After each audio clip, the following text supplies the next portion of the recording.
बायजीद बुस्तामी के साथ यहूदियों का पेशवा रहता था।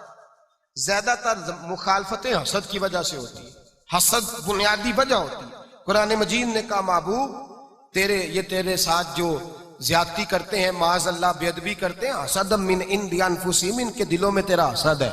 हसद बुनियादी वजह है इख्तिलाफ, हसद होता है जो वजह बनता है।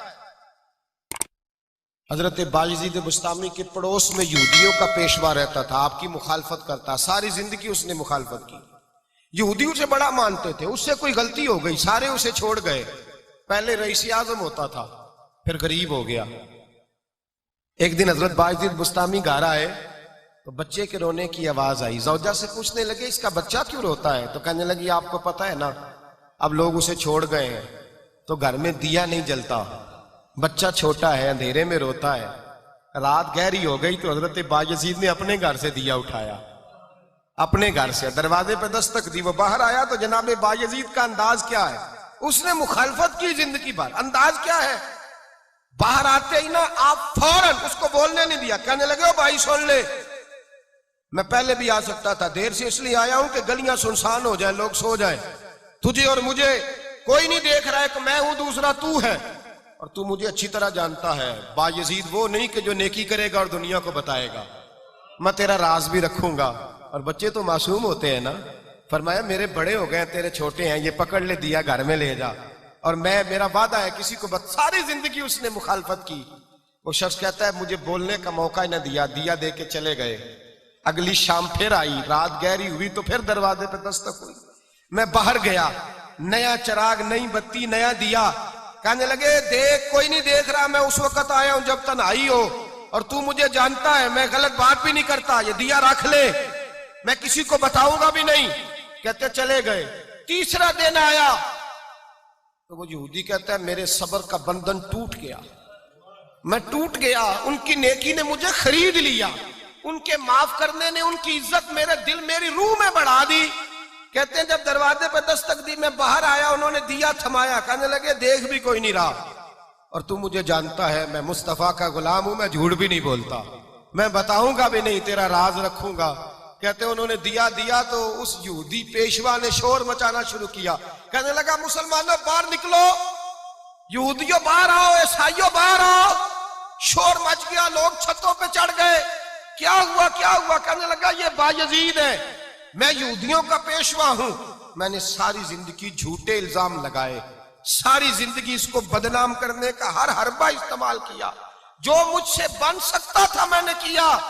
पर ये अजीब शख्स है, ये परसों भी मुझे दिया दे गया है, आज भी दे गया है, कल भी दे गया है, मैं सारी जिंदगी इसे रुलाता रहा, और इसने मेरा छोटा सा बच्चा भी मेरे बच्चे का रोना भी इससे बर्दाश्त नहीं हुआ।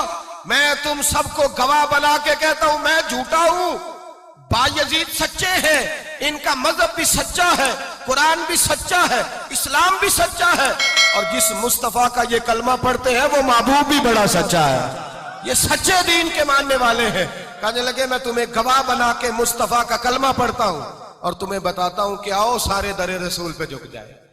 भाई याद रखें, समझें, गौर करें, इज्जत दरगुजर से, अब इस पर मैं ज्यादा बात नहीं कर सकता, इज्जत दरगुजर से मिलेगी। एक तो आपको इज्जत आजिज़ी से मिलेगी, तकवे से मिलेगी, इज्जत दरगुजर से मिलेगी, इज्जत कनात से मिलेगी, इज्जत कम बोलने से मिलेगी। और अगर ज्यादा इज्जत लेनी है और इज्जत इतनी लेनी है कि छा जाओ दुनिया में, अगर छा जाने का शौक हो ना, तो फिर रब फरमाता है मेरे मुस्तफा की गुलामी कर लो, फिर मेरे नबी के हो जाओ। कुल इन कुंतुम तुहिब्बूनल्लाह फत्तबिऊनी युहब्बिबकुमुल्लाह। फरमाया तुम मेरे नबी के हो जाओ, दुनिया भी तुम्हारी, और दुनिया बनाने वाला खुदा भी तुम्हारा हो जाएगा। तुम मेरे गुलामी मुस्तफा में इज्जत है, रसूलुल्लाह की नौकरी में, और कसम अल्लाह की बड़ी इज्जत है, बड़ी इज्जत है, बड़ा वकार है, बड़ा प्यार, बड़ा हुस्न है, बड़ी रानाई है, बड़ा ठहराव है। यार वो जो लोग कहते हैं ना मैं पता नहीं कौन हूं, कहां का रहने वाला हूं, यार नहीं लोग पूछते तू कौन था, तेरी बरादरी क्या है, तू कहां का है, नहीं पूछते। तेरे लबों पे अगर जिक्र मुस्तफा है तो दुनिया तेरी गुलाम है, अगर तू हुजूर का है तो फिर सारे दामन मुस्तफा से जो भी लिपटा वो यगाना हो गया, और जिसके हुजूर हो गए उसका जमाना हो गया। जिसके हुजूर हो गए उसका, इकबाल कहते हैं कुव्वत इश्क से हर पस्त को बाला कर दे और दहर में इसमें मोहम्मद से उजाला कर दे। और की मोहम्मद से वफा तूने तो हम तेरे, की मोहम्मद से वफा तूने तो हम तेरे, ये जहां चीज है क्या लौह कलम तेरे। रसूलुल्लाह की गुलामी इज्जत देती है, नबी पाक की नौकरी, अल्लाह करे आप बोल पड़े आमीन कहना, नबी पाक की गुलामी इज्जत दे, हुजूर की गुलामी। यार बंदा बिल्कुल बेअमल हो ना, बिल्कुल, तो मेरी तरह दाढ़ी रख के पगड़ी बांध के बस में भी चढ़ जाए तो कई लोग सीटें खाली कर देते हैं, कहते हैं बुजुर्गों यहां आ जाए, हजरत जी यहां आ जाए। तो फिर इज्जत किस चीज की हुई? सुन्नत मुस्तफा की हुई ना, फिर इज्जत नबी पाक की सुन्नत की हुई ना, वकार की हुई ना। एक साहब, एक बच्चे ने दाढ़ी रख ली तो मुझे आके कहने लगे हजरत जी लोग बड़े बड़े लकब देने लगे हैं। मैंने कहा क्या? कोई कहता है हजरत साहब, कोई कहता है कारी साहब, कोई कहता है हाफिज साहब, कोई कहता है अल्लामा साहब। तो मैंने कहा तेरी मौज नहीं बन गई, 4 सालों में हिफज होता है, तुझे मुफ्त का लकब मिल गया है। से निजामी 8 साल में होता है, मुफ्त का अल्लामा बन गया है, तुझे वकार नहीं दे दिया अल्लाह ताला ने, इज्जत। मेरे आला हजरत फरमाते हैं इज्जत दरे रसूल पे है, इज्जत हुजूर की। और आला हजरत ने एक बात लिखी है बड़ी कीमती, और मैं ना जब कभी परेशान होता हूं ना तो मैं ये वाली बात खोल के पढ़ता हूं आला हजरत, ये बात ढारस बंधाती है, ढारस तवानाई देती है, पूरा मजमून बांधा है। आला हजरत कहते हैं बेरूपिया था मदारी, रूप बदल बदल के दिखाया करता था, बादशाहों से इनाम लेता था। एक दिन औरंगजेब आलमगीर के पास आ गया, कहने लगा मैं रूप बदलूंगा, अगर आप पहचान ना सके तो मैं इनाम लूंगा। आपने फरमाया मैं कोई ऐसे वैसा बादशाह नहीं, कहा मुझे धोखा देना मुश्किल है, कहा नहीं मैं रूप बदलूंगा। हजरत औरंगजेब आलमगीर बड़े नेक बादशाह गुजरे, बड़े परहेजगार आदमी, वो बेरूपिया कहने लगा मैं रूप बदलूंगा, आप नहीं पहचान सकेंगे। फरमाया चल जितना तेरे अंदर जोर है लगा ले। हजरत ने ऐलान किया कि मैंने फौजी भर्ती करने, 2 माह के बाद टेस्ट होगा। वो 2 महीने दौड़ता रहा, रंग रूप बनाता रहा, आया टेस्ट देने, 2-3 सिपाहियों का इम्तिहान लिया, उसकी बारी आई तो 10 रुपए दिए, कहने लगे तेरे आने जाने का किराया मैंने तुझे पहचान लिया है।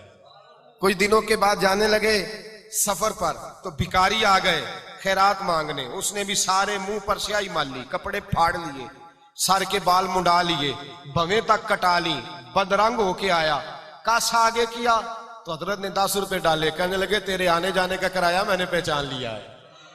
कुछ दिन गुजरे तो टीचर की जरूरत थी, उसने मूछें बड़ी कर ली, दाढ़ी नकली लगा ली, सर पे जिना कैप पहन ली, एक शेरवानी ले ली और हाथ में छड़ी पकड़ के आया, कहने लगा मैं उस्ताद हूं, 2-4 बंदों का इम्तिहान लिया, उसकी बारी आई तो 5 रुपए दिए, 10 रुपए दिए, का तेरा किराया मैंने पहचान लिया है। 2 साल गुजर गए, वो जब भी आता हजरत पहचान लेते। एक दिन सफर पे जा रहे थे, बहुत बड़ा लश्कर था, जिहाद करने जा रहे थे औरंगजेब आलमगीर, तो देखा एक पहाड़ी है, पहाड़ी पे लोग जा भी रहे हैं आ भी रहे। औरंगजेब आलमगीर पूछने लगे यहां क्या है? कहने लगे एक बाबा जी बैठे हैं दुआ करते हैं, अल्लाह के नेक बंदे हैं। औरंगजेब कहने लगे यार पुराने लोग सारे ही अल्लाह वालों को मानते, ये भी मुसीबत आई है जितनी नहीं आई है, सारे लोग ही मानते। कहने लगे जरा मैं दुआ ना करा लूं, अच्छे काम जा रहा हूं। औरंगजेब बादशाह थे, बादशाह लोग नाजुक मिजाज होते हैं, घोड़े से उतरे, बड़ी मुश्किल से पहाड़ी पे चढ़े, ऊपर गए तो लाइन लगी है, बाबा जी कार में बैठे, कहने लगे मैंने मिलना है, मैं औरंगजेब हूं। उन्होंने कहा हमारा बाबा उस तरह का पीर नहीं कि अमीर आए तो रंग और हो, गरीब आए तो और हो, यहां अगर मिलना है तो लाइन में लग जाओ, सब एक जैसे।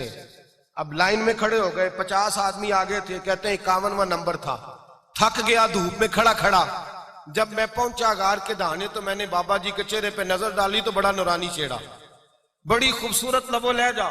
मैंने कहा मेरे जैसा आदमी भी पगड़ी बांध ले तो अच्छा लगने लग जाता है, बड़ा खूबसूरत अंदाज। कहते हैं मैं उनके पास अत्ताहियात की हालत में बैठ गया।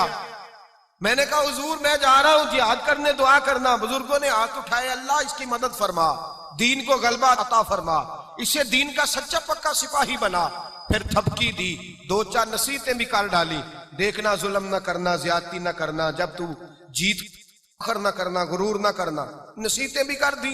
कहते अब जब मैं उठा तो 2-4 दिनार बतौर नजराना मुसल्ले के नीचे रखे, और उल्टे कदम जब मैं गार से उतरा उन्होंने रुमाल झाड़ा और उठ के खड़े हो गए, कहने लगे आज नहीं तूने पहचाना, आज नहीं तूने पहचाना, मेरा ही नाम बनता है, आज नहीं पहचाना, ला पैसे। औरंगजेब कहने लगा यार तूने हद कर दी, कहां चढ़ा कहां खड़ा रहा, धूप में थक गया, कमाल कर दी भाई तूने, बता तू क्या लेगा अब, तो देख जल्दी बता, वो कितने लोग पीछे धूप में खड़े हैं, लश्कर सारा खड़ा है, क्या लेगा? उसने कहा सबसे कीमती हीरे वो हैं जो तेरे सर के ताज में लगे हुए हैं, मुझे तेरा ताज चाहिए। ओ भाइयों सुनना और याद रखना, मेरे आला हजरत कहते हैं बादशाह ने सर के ऊपर से ताज उतारा, बहरूपिये के कदमों में रखा और कहने लगे ये ले, और ये तो तेरा मांगने पर मैंने दिया है ना, मैं वापस आता हूं तो आना, मैं अपनी मर्जी से भी तुझे दूंगा। तूने औरंगजेब जैसे बंदे को धोखा दिया, आना मैं उस वक्त भी दूंगा। वो देख बस बात खत्म हो गई, हद हो गई। देकर कहते हैं जब मैं पलटा ना वापिस, बहरूपिये ने आवाज दी बादशाह ठहर जा। जब मैंने पलट के देखा तो कहने लगे ये अपना ताज ले जा, उठा और ले जा। मैंने कहा 2 साल बीत गए तुझे मेहनत करते, आज काबू आया तो ले जाऊं। कहने लगा ले जा, मसला समझ में आ गया। मैंने कहा मुझे भी तो समझाना।